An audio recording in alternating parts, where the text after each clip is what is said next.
विश्वानि देव सवितर्दुरितानि पराशुवे यद्भद्रं तन्न आशुवे। हे समग्र जगत के उत्पादक परमेश्वर, हम हमारे दोष दुर्गुणों को दूर करने के लिए व सद्गुणों को धारण करने के लिए हम सदैव प्रयत्न करते रहें। हमारे इस पुरुषार्थ में हे परमात्मा, आपकी कृपा हम पर सदैव बनी रहे।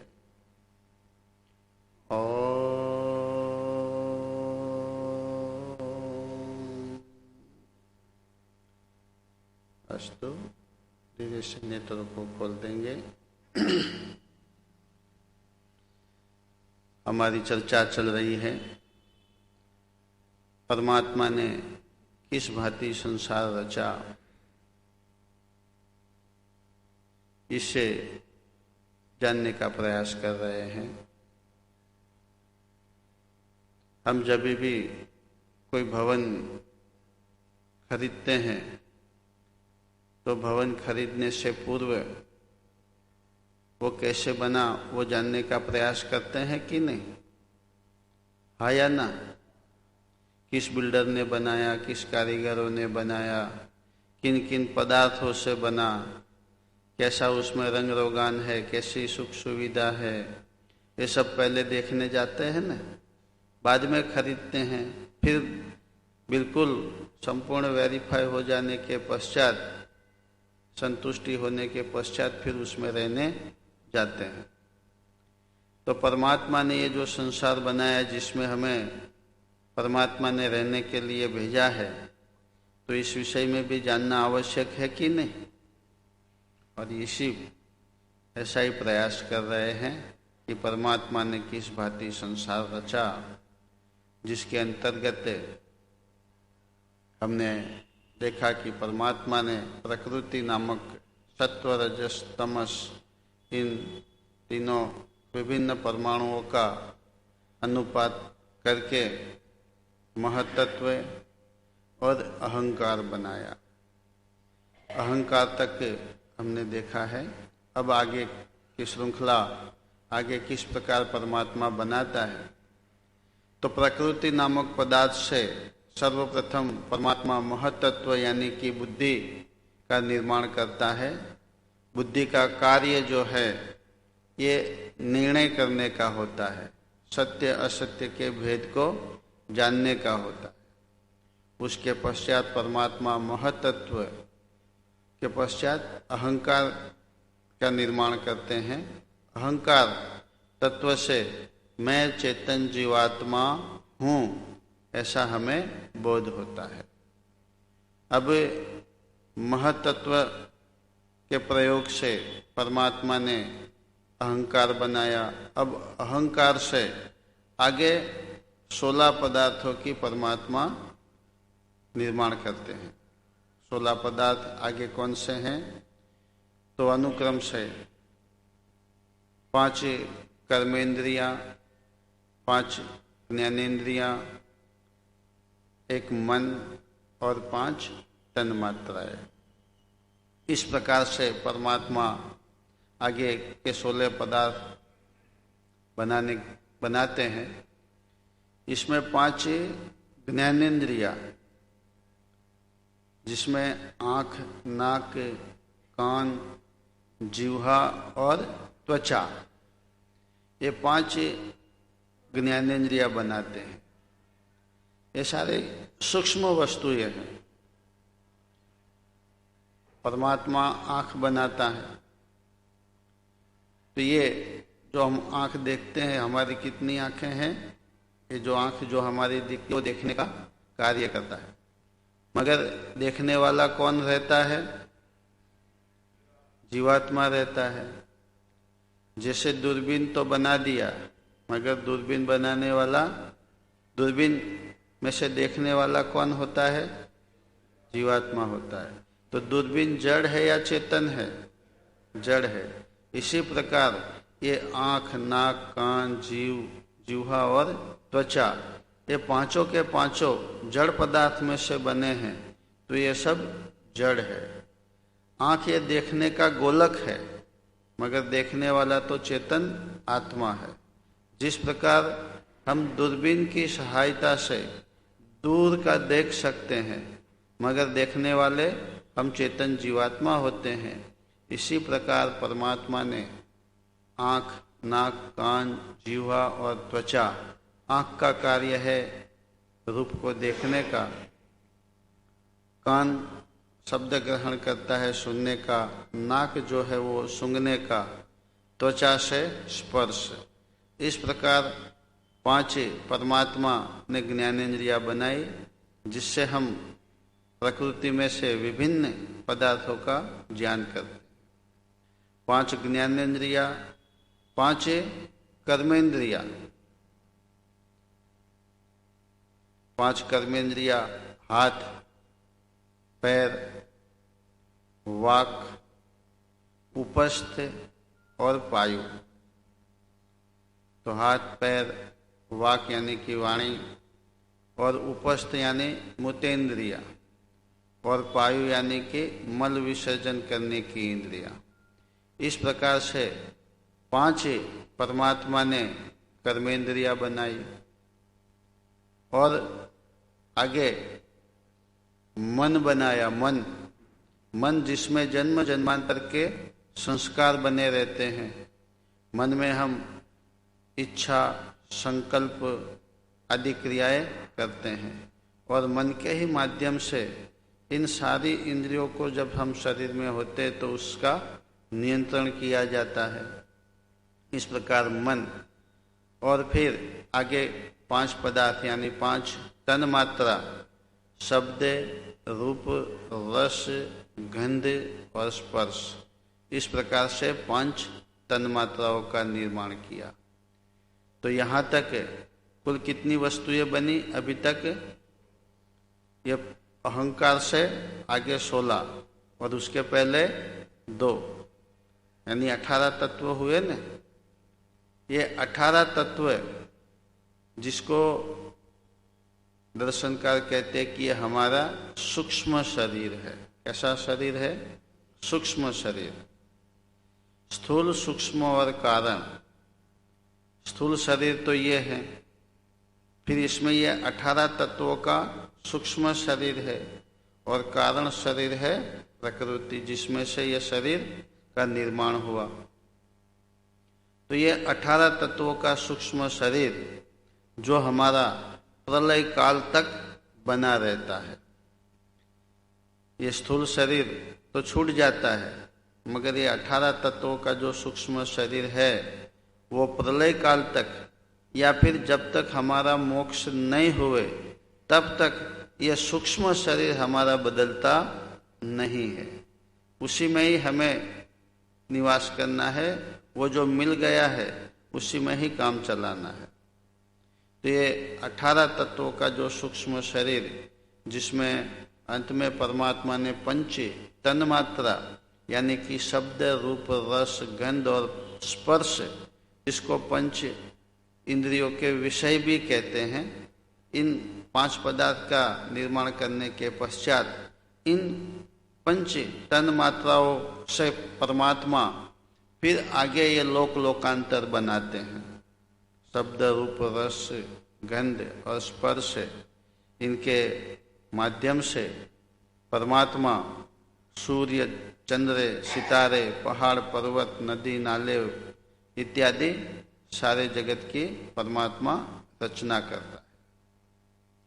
तो फिर पंच तत्व जिसे कहते हैं, जिसे पंच महाभूत भी कहते हैं, जल, आकाश, अग्नि, वायु, पृथ्वी, ये 5 तत्व परमात्मा फिर इनके माध्यम से लोकांतर की परमात्मा रचना करता है। तो इस प्रकार पूरे संसार को परमात्मा रच देता है। उसके पश्चात जो हम चेतन जीवात्मा जो है उसको फिर संसार में लाने का कार्य करता है। तो अभी तक जो प्रलय कार्य चल रहा था, वो प्रलय में से फिर परमात्मा ने जब सर्जन की क्रिया की तो महतत्व से लेकर के इन पंच महाभूतों तक 18 और 5 कितने हुए? 23। इन सारे पदार्थों की परमात्मा रचना कर लेता है। और फिर 24वां ये जो हमारा आत्मा जो है उसको फिर जागृत करके फिर शरीर देना पड़ेगा कि नहीं? तभी तो हम संसार में आएंगे। तो ये संसार तो पूरा आप कल्पना कर लो कि बिल्कुल सर्वप्रथम परमात्मा ने ये संसार की रचना कर दी है। अभी तक हमारी उत्पत्ति हुई नहीं है। उत्पत्ति हमारी यानी कि हम बनते तो नहीं है, मगर हम जो थे आत्मा जो बेहोश मूर्छित अवस्था में थे उनको अभी जागृत अवस्था में शरीर देकर के अभी परमात्मा लाए नहीं है। अब आप कल्पना करो कि संसार रच चुका है, ये पृथ्वी समझ लो बनी, हम पृथ्वी के निवासी हैं। तो पृथ्वी बनने के पश्चात हम ये पृथ्वी पर रहने के लिए आए होंगे न, कि उसके पहले? ये धरती बनने के बाद हम धरती पर रहने के लिए आए न, धरती से पहले तो हम आए नहीं थे। तो ये धरती तो बन गई है। अब ये धरती पर सर्वप्रथम ये जो योनियों की निर्माण प्रक्रिया कैसे चली, सर्वप्रथम मनुष्य कैसे आया? आजकल तो हम देखते हैं संसार में माता पिता से संसार आगे बढ़ता है, पति पत्नी आपस में संयोग करके फिर संतान की उत्पत्ति करते हैं। तो सर्वप्रथम मनुष्य की उत्पत्ति कैसे हुई? तो सर्वप्रथम उत्पत्ति कैसे हुई उस विषय में अलग अलग मतांतरों में हम देखते हैं कि इस्लाम में जावे तो बोले ईव और आदम 2 थे जिनके संयोग से संसार आगे बढ़ा। क्रिश्चियन मत में देखते तो बोले आदम और हव्वा, इन दोनों के सहयोग से संसार आगे बढ़ा। और पौराणिक भाइयों से पूछते हैं तो वो कहते हैं कि शिव और शक्ति सर्वप्रथम 2 थे नर और नारी के रूप में, और उन्होंने संसार को आगे बढ़ाया। ऐसी मान्यताएं प्रचलित है कि नहीं? है या ना? तो ऐसी मान्यता प्रचलित है। इसी प्रकार बहुत सारे मतांतर है, मगर जिसके भीतर इसी नर और नारी की कल्पना से संसार आगे बढ़ा ऐसा माना जाता है, जबकि वैदिक संस्कृति में ऐसा नहीं है। समझ लो ये जो पौराणिक और अन्य मतांतर वाले जो नर और नारी की कल्पना करते हैं कि सर्वप्रथम एक नर था और एक नारी थी जिसके माध्यम से संसार आगे बढ़ा, तो वहीं पर कुछ प्रश्न भी खड़े हो जाते हैं कि सर्वप्रथम नर और नारी 2 ही जो शिव और शक्ति के रूप में या ईव और आदम के रूप में थे, तो उन्होंने जिन संतानों को उत्पन्न किया उन्होंने विवाह फिर किसके साथ किया? तो वो ठीक से उत्तर दे पाते नहीं है। फिर जब एक झूठ को बोला है तो फिर उसको छुपाने के लिए दूसरा भी झूठ बोलना पड़ेगा। तो क्या कहते हैं कि शिव और शक्ति 2 थे, उन्होंने संतान उत्पन्न किया और उस संतान को फिर शक्ति ने कहा कि तू मेरे से विवाह कर ले। तो संतान ने कहा कि तू तो मेरी माँ है, तो मैं तेरे से विवाह कर सकता नहीं हूँ। तो फिर शक्ति ने क्या कहा, क्या किया? अपने आप को भस्म कर दिया और नया स्वरूप लेकर के फिर कहा कि अब मेरे से शादी करो। तो वो संतान ने उससे शादी कर ली और फिर संसार आगे बढ़ा, ऐसे बताते हैं। जबकि आज के भी युग में कोई बिल्कुल दामिश व्यक्ति हो और उम्र भी बढ़ती जाती हो, उससे कोई विवाह करने के लिए तैयार भी न हो और सब प्रकार के दोष दुर्गुण उसमें हो, और उसी व्यक्ति को ऐसा कहा जाए कि ये जो शादी करने के लिए जो महिला तैयार है वो पूर्व जन्म की तेरी गुजरी हुई माताजी है, ये उसका दूसरा अवतार है। तुझे इससे शादी करनी है तो वो करेगा क्या? बोले मैं आजीवन कुंवारा रहूंगा मगर शादी नहीं करूंगा, जबकि उससे साथ कोई शादी करने को तैयार नहीं है। तो ये सारी गलत मान्यताएं हैं। परमात्मा सर्वप्रथम योनियों की रचना कैसे करता है? तो ये जो आप सभी भी जानते हैं कि हमारा ये जो शरीर जो है वो कितने तत्वों का बना हुआ है? 5 तत्वों का ये पुतला हम कहते हैं। 5 तत्वों से बनता है ये शरीर।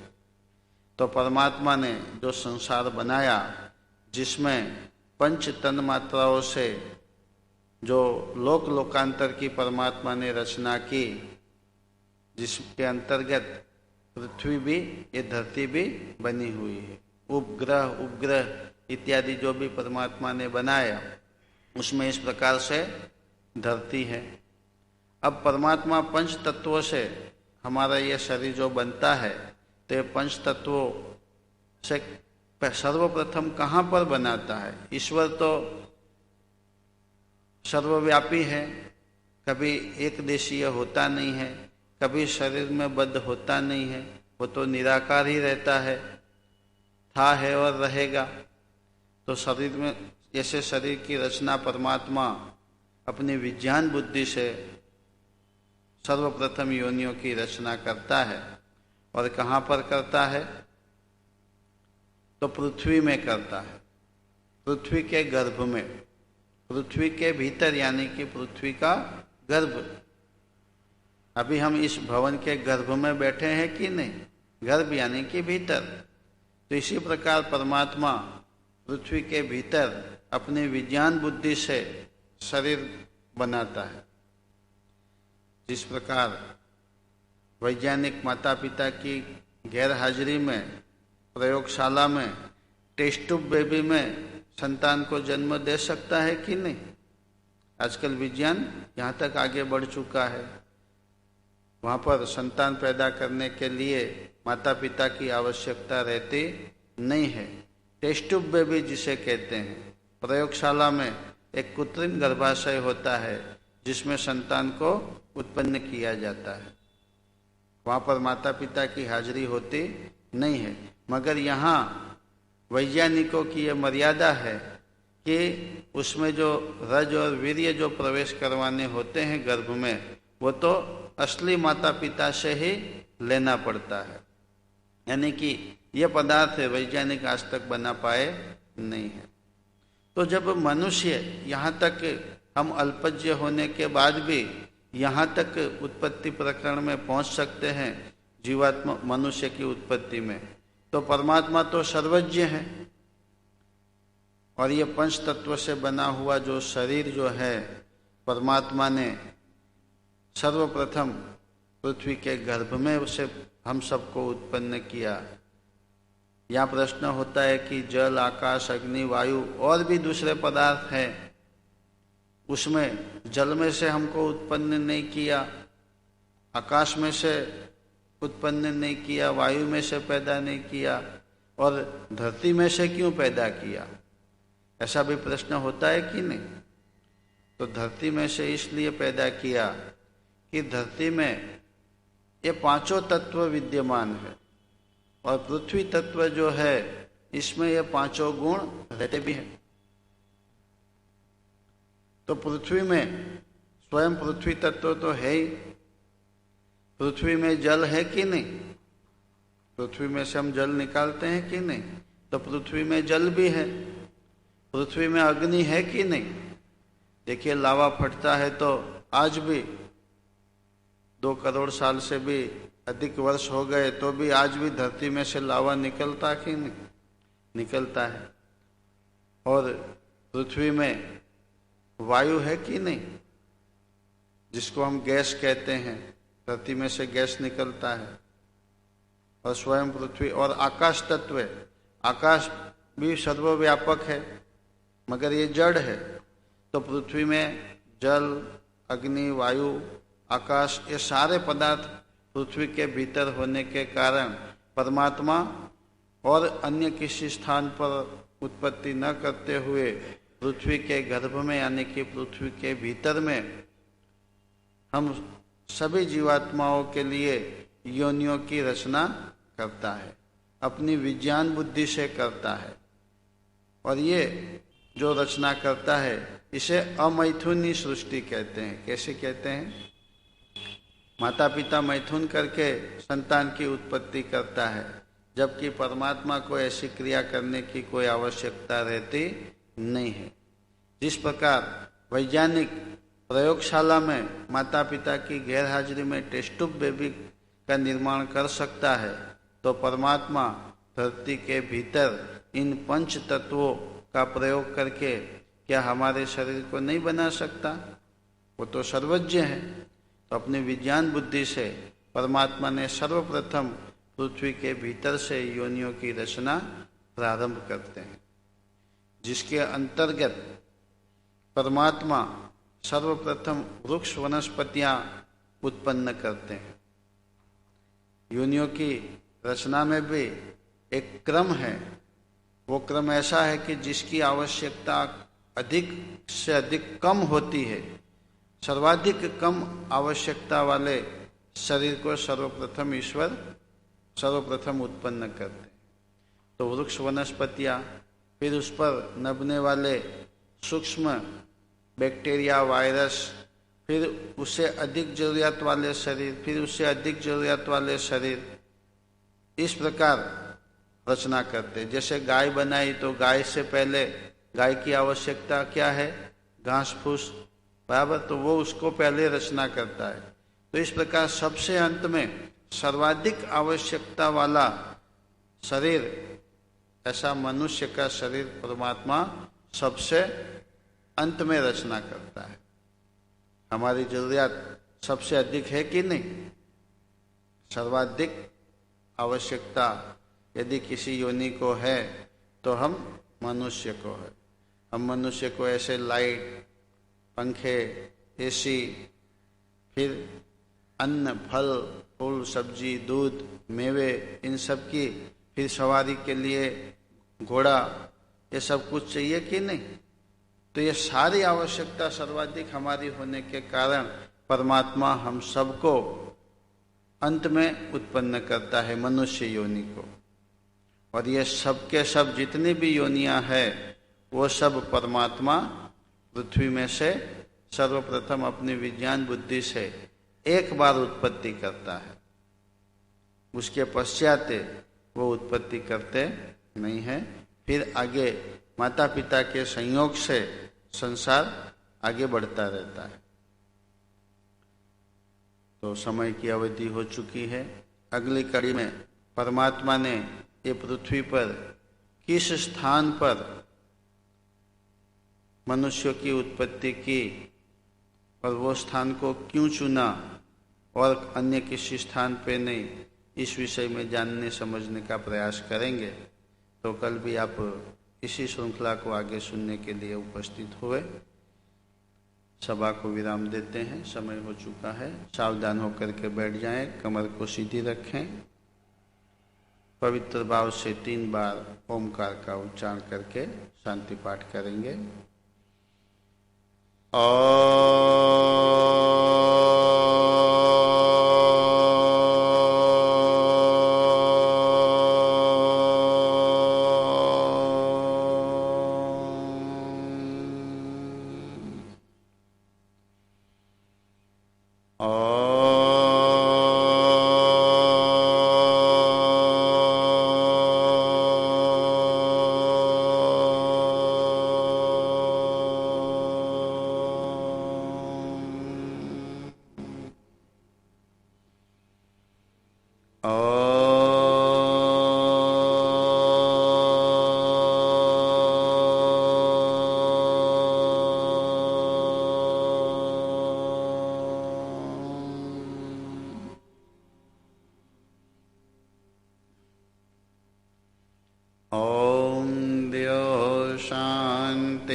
शांति पृथ्वी शान्तिरापः शान्तिरोषधयः शान्तिः वनस्पतयः शान्तिर्विश्वे देवाः शान्ति ब्रह्म शान्ति सर्वं शान्ति शान्तिरेव शान्तिः सामा शान्तिरेधि ॐ शान्तिः शान्तिः शान्तिः। जय बोले सो अभय सत्य सनातन वैदिक धर्म की जय हो। परम कृपालु परमेश्वर की जय हो। माता पिता की जय हो। महापुरुषों की जय हो। शहीदों की जय हो। गौ माता का पालन करेंगे। ओम का झंडा ऊंचा रहेगा। वेद की ज्योति जलती रहेगी। वंदे वेद मातरम। वैदिक मंगल ध्वनि।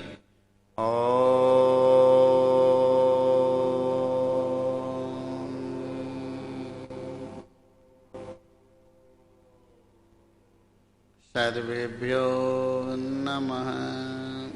ओम नमस्ते जी।